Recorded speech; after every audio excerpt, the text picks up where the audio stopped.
Welcome to our deep dive, everyone.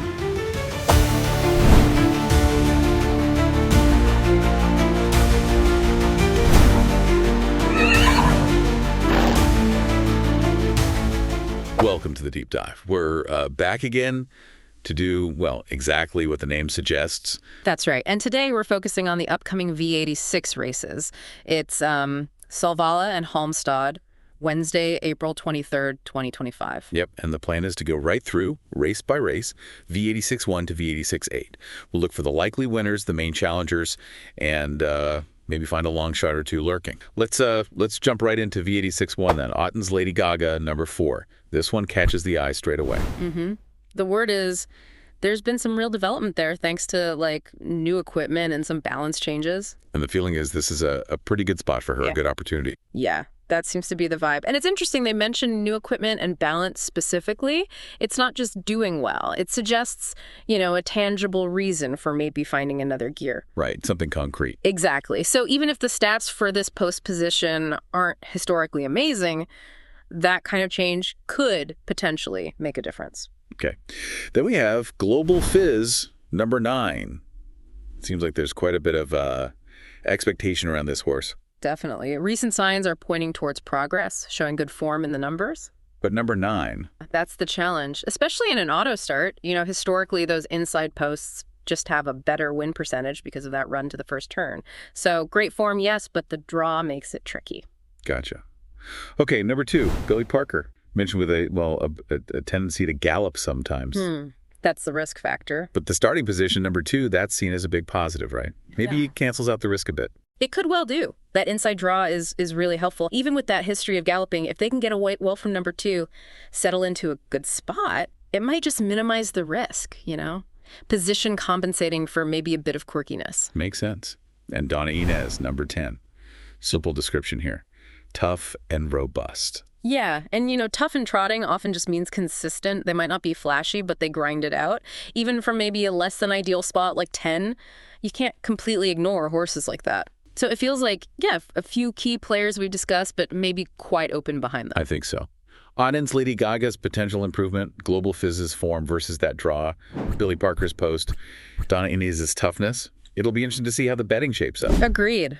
Right. V86 too. Yeah, V86 too. Mamma Mia Sisu, number 6. This one really jumps off the page. It does. Strong 2-year-old form, qualified for a big race, the Svensk Uppfödningslöpning. And the trainer. Quite a reputation for having them ready, right? Exactly. That combination, the past class shown as a 2-year-old, plus a trainer known for getting them fit first time out that carries a lot of weight, adds to the positive comments you hear. Okay. Then Gloss Kronos, number 8. Has performed well since coming to Sweden, apparently. Yeah, the Swedish form looks good. But again, that draw, number 8, seen as a major hurdle. Yeah, a really tough spot, especially at Solvalla with the auto start. You need a lot of speed and probably a bit of luck to get into a good position from way out there. The form's encouraging, but the logistics are difficult. Right. Marilyn Sisu, number 9, described as robust. Heard that before. Yeah, seems to be the word of the day. Again, suggests a horse that can handle things, consistent performer. Draws isn't great, but that toughness might help overcome it. And then the opposite end, Global Got It All, number 1. Clear advantage, the pole position. Oh yeah, number 1 in an auto start is always gold.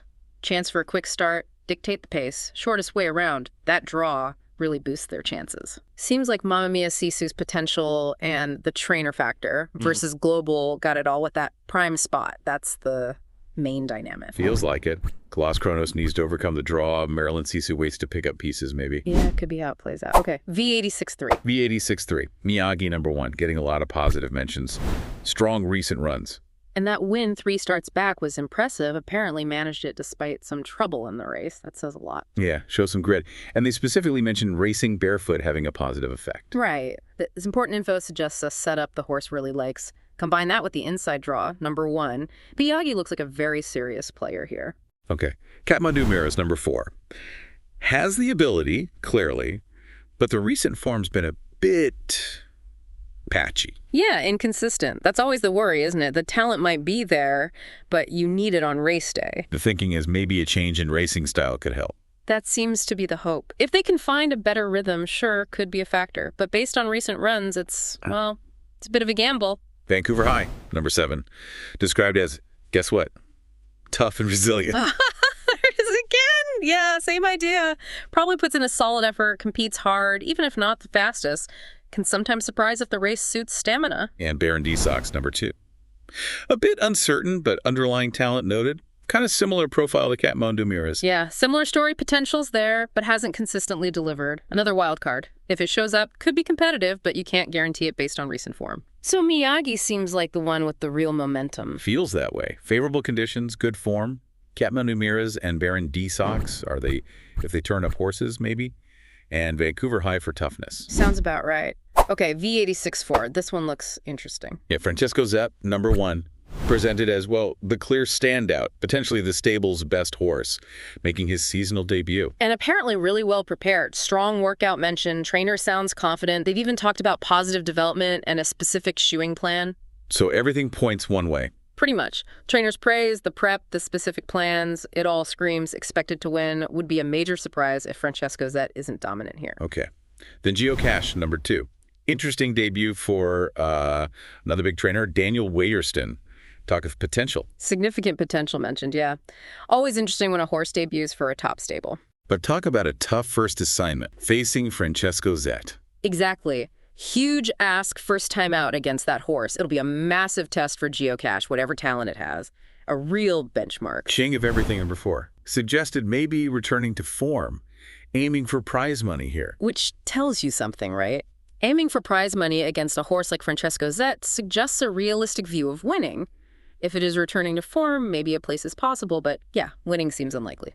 And Chestnut, number 6, also noted as facing very tough competition. Same reason, presumably. Directly referencing Francesco Zet, I'd imagine. Yeah, capable horse maybe, but this looks like a very steep hill to climb. It really does feel like it's all about Francesco Zet.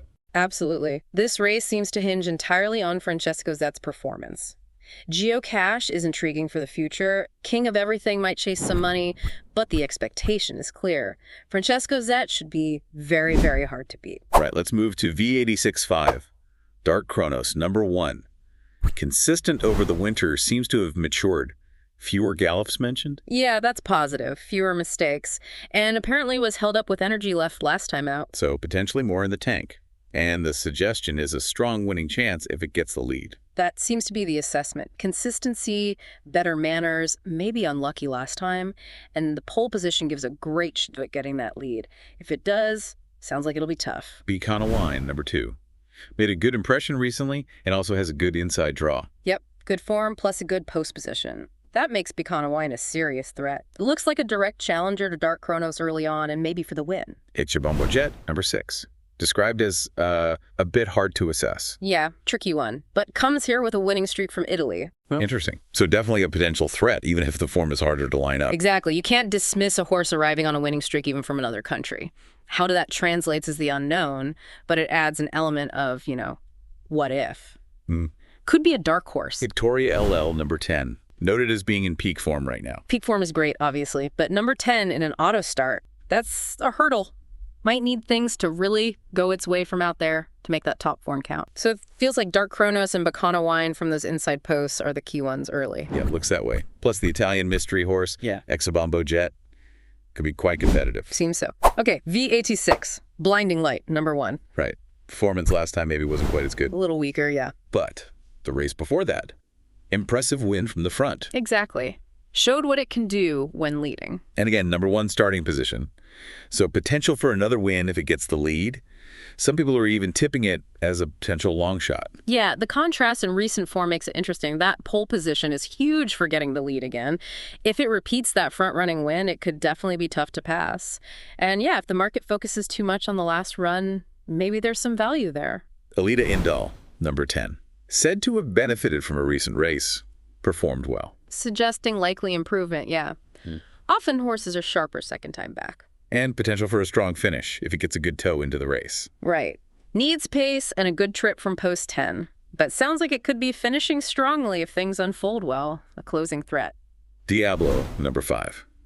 Consistent, good performances noted. Very reliable. But facing a step up in competition level here. That's the question mark. Consistency is great, but this might be tougher than recent races. We'll need to find a bit extra to win against these. Inaki Zet, number 6. Potential highlighted based on trainer comments. Strong seasonal debut expected. And significant improvement hoped for due to equipment changes. They mention aluminum fronts, barefoot behind, maybe even a lighter cart. That sounds quite specific. It is. When trainers talk about multiple specific changes like that and sound optimistic, you have to take notice. It suggests they really think they can unlock something more. Could be a serious player if those changes work. All right. So it seems like Blinding Light from the rail, Alita Indul closing, Diablo's consistency, and Inaki Zet's potential improvement are the main angles. Yeah, it looked like a really interesting mix, that race. Several with legitimate chances. Definitely. Okay, V86-7. Dancer brought in number 9. Had a very strong year last year, right? High expectations again if the winter training went well. Yeah, proven class. That's always respected. Success depends on that winter prep, as they say. And considered a good chance even from the back row post 9. It seems so. Classy horses can often overcome those draws if they get the right run. It's a challenge, but doable. Emoji, number 2. Showed good form last time, overcame the tough spot apparently. Right, showed ability and fight. And conditions are expected to be even better this time. Yeah, that suggests maybe an even stronger performance is possible. Definitely one to watch closely. DJ Spritz, number 3. Finished the last race with energy left. Stuck in traffic, perhaps? Sounds like it. Suggests maybe an unlucky run, could have finished closer. If it gets a clear path this time, could improve significantly. Maybe an upset chance. Hosaboko, number 4. Described as consistently performing well. That phrase again. Yes. Reliable, dependable, probably puts in a solid effort, likely in the mix for a place, maybe lacks that top-end sparkle for the win against some of these. So Dancer Brodo is the name drawing the most positive attention. Seems like it, yeah, if he handles the draw. But Emoji looked good last time. DJ Spritz might have more to offer. Huspoko is solid. Yeah, Dancer Brodo's the focus, but those others make it interesting. Okay, final race, V86-8. V86-8, Velmar EW number 2.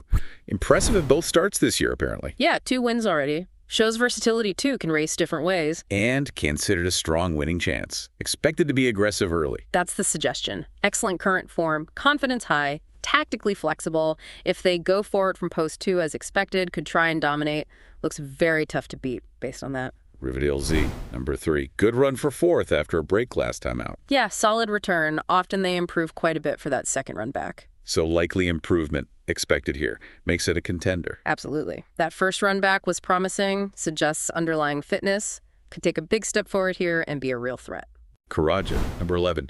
Put in tenacious effort last time. Just beaten. It showed a real fight, yeah. Potential there, but needs the right circumstances from post 11. That's the thing with outside draws, especially 11. It needs luck, needs a good trip, maybe a fast pace to run at, but the determination shown last time means if it does get that run, it could definitely challenge. And El Vego Khalifa, number 1, gets the benefit of the pole position. Always an advantage, that number 1 spot, chance for a good start, save ground, be right there in the mix, boosts its chances considerably. So Valmar EW and Riverdale Z seem to be getting the most positive talk. Yeah. Feels like Valmar EW's form and versatility make it the one to beat, but Riverdale Z's expected improvement is key. Karaja's toughness and El Vego Khalifa's draw add to the mix. Could be a competitive finish. Agreed. A good way to end the V86. So, okay, wrapping up this detailed look at Solvalla and Halmstad, we've definitely seen some strong potential favorites emerge. Francesco Zede in V86-4 looks like the big one. Yeah, very much the standout based on everything we've seen and heard. Well, that brings us to the end of this deep dive for the V86 at Solvalla and Halmstad. I guess the final thought for everyone listening is weighing up everything we've talked about, the form, the posts, the trainer comments, the stats. Which horse across these 8 races do you think offers that really compelling mix? Maybe the best chance to win or perhaps the best value? Yeah, now it's over to you to sift through it all again and hopefully find some winners. Thanks for tuning in.